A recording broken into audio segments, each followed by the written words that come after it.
All right, guys. Today we are gonna be reacting to the ugly side of studying in Germany. I don't know what this video is all about. Happens to pop in my feed because I'm so simply react to it. Let's jump in. So far, you might have heard a lot of positive things about studying in Germany, that the country has high quality education, that there are many people from different cultures at the university, the beer, all the good stuff.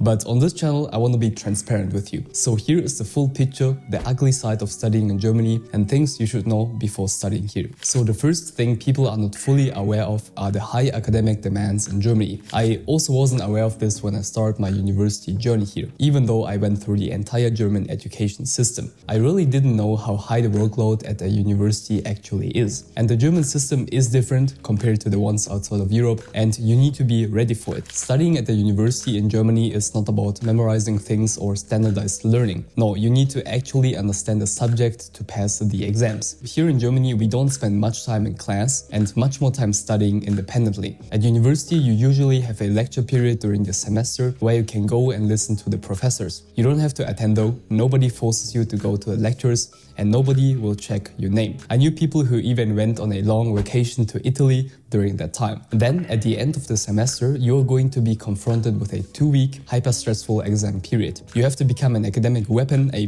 beast in these 2 weeks, because it's gonna be something like 7 exams in 2 weeks. And the people from Italy also came back for that. And most classes base the grade for the entire course on the final exam or term paper. So during these 2 weeks, you have to perform. And this means that the final exam period at the end of each semester is a very intense time for all the students on the campus, and you can really feel the tension in the air. And one thing I can tell you is, don't forget to register for your exams.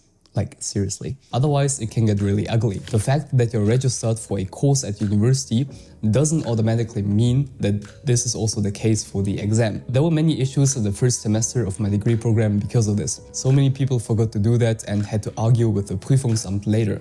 And oh boy, the German Prüfungsamt, it's really German. Trust me, you don't want to experience this. What does that mean? Very German. What does that mean? Never German. It's very strict. They will not bend the knee. Let me know in the comment section. There's also support for all of this. You can get in contact with tutors, create your own study groups, and take advantage of coaching programs. You're not alone at university, and all the other people in your degree program are probably going through similar things. But it's not easy. A lot of students here, whether German or international students, get absolutely surprised when they enroll in university. The first 2 semesters are usually the hardest. Another problem that you're inevitably going to encounter in Germany is the train system. And oh boy, this is a really ugly side of Germany that I'm not that proud of. Everybody in Germany is deeply annoyed by the train system because it's so garbage. And I can really understand that if you were to take a train in Germany and things go wrong, this can actually mess up your entire mood for the day. My heart goes out to all the students who have to take the S-Bahn or regional trains on a daily basis to get to a university. If you suddenly hear announcements about Weichenstörung or Signalstörung, your whole day is basically ruined. And I found Man, that's how bad that train station is, man. I cannot believe it. I cannot believe it's worse than the MTA in New York City. I cannot. I'm not willing to accept that reality because the MTA is bad, folks. It's bad. quite funny. And New We York is Germans bad. are known for being on time, and they put so much emphasis on punctuality. Punctuality in the workplace and appointments. But when it comes to trains, well, something at some point must have gone terribly wrong. Every person here hates the Deutsche Bahn, the German train company, because and with late, I don't mean 3 or 10 minutes. No, I mean 1 hour or 3 hours. Damn. But in such a developed country like Germany, the train and public transportation system is supposed to be functioning properly, right? It's not. And I know we Germans complain a lot, but this is actually a valid reason to complain. The German train system has almost become a meme, and I think people here can deal with it because our expectations are now so low that we can't get disappointed anymore. In 2023, 36% of the regional and long-distance trains were late, and this number is increasing every year. So if you were to take an Interrail Express from Munich to Berlin, for example, there is a really high chance that there is going to be some kind of delay. 30 minutes or 3 hours, I don't know, both. That's crazy, man. 3 hours, that's insane. Folks, that's insane. I mean, New York transportation, I used to compare it to New York City because that's the one that I used to take. Every day. It was bad though. I cannot believe this is that bad. I would not I I want to say that I need to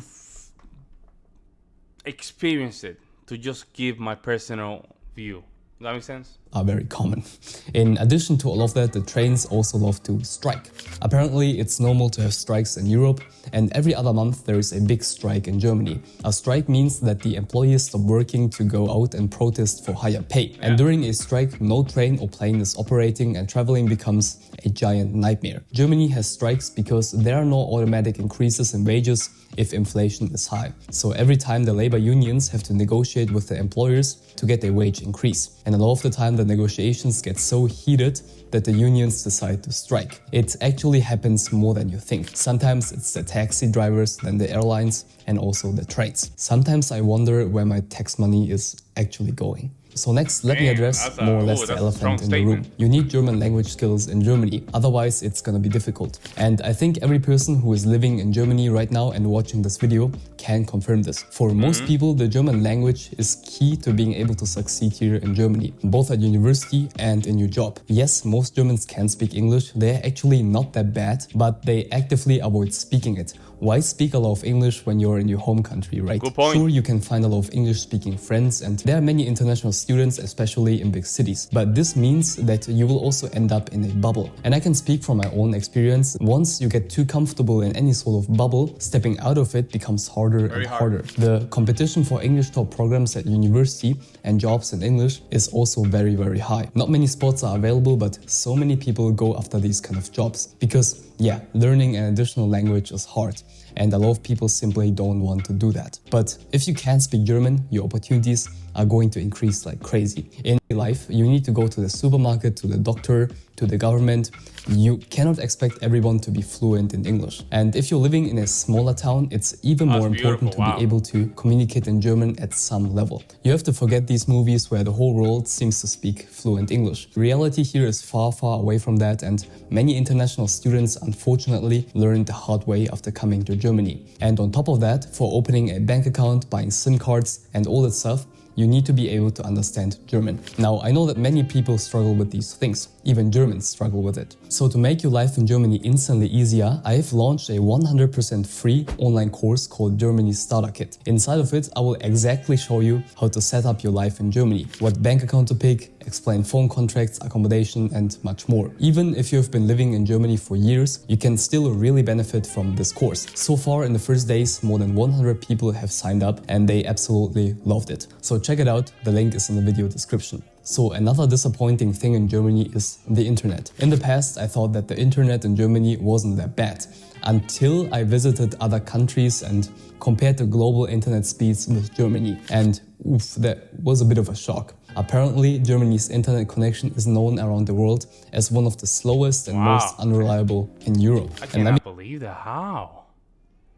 How? It makes no sense. I tell you, it's frustrating when your website is loading too slowly or your Zoom call suddenly gets disconnected. I think it's genuinely hard for some to move to the first European economic power and experience the internet like it's 2010. When it comes to internet and mobile offers, I feel like Germany is 10 years late. And the biggest problem is that a lot of people and companies are stuck in conservative ways. Especially if you live in the countryside, you will notice the lack of good internet infrastructure. In bigger German cities, it's okay. You get decent speed and mobile data coverage is also not that bad. In Germany, there are 3 big internet providers: Telekom, Vodafone and O2. And they basically control the entire infrastructure and the prices. I study computer science and good internet is the foundation of a good workflow. But my old internet provider has been so bad in fact that my Zoom meeting froze almost every time. So I recently switched my internet provider and I had to look at the prices. And compared to prices in other countries,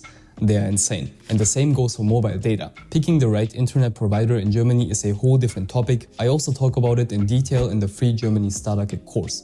And don't forget to download the free Studying in Germany guidebook in the video description and join our huge Discord community. Love you. Very good, man. Very good video for this guy, man. I love. I don't know. I know the internet is It is a kind of a problem in Germany, and also the train. A lot of you guys really complain about the train being kind of late always. They go strike all the time. But I'm still baffled. How is it in Germany, a country that is is key and punctuality, still have these kind of problems. I don't know, man. You guys have to tell me in the comment section below. Do you guys agree with this guy? Let me know in the comment section below. I would love to hear your guys' opinion. I'll see you in the next one.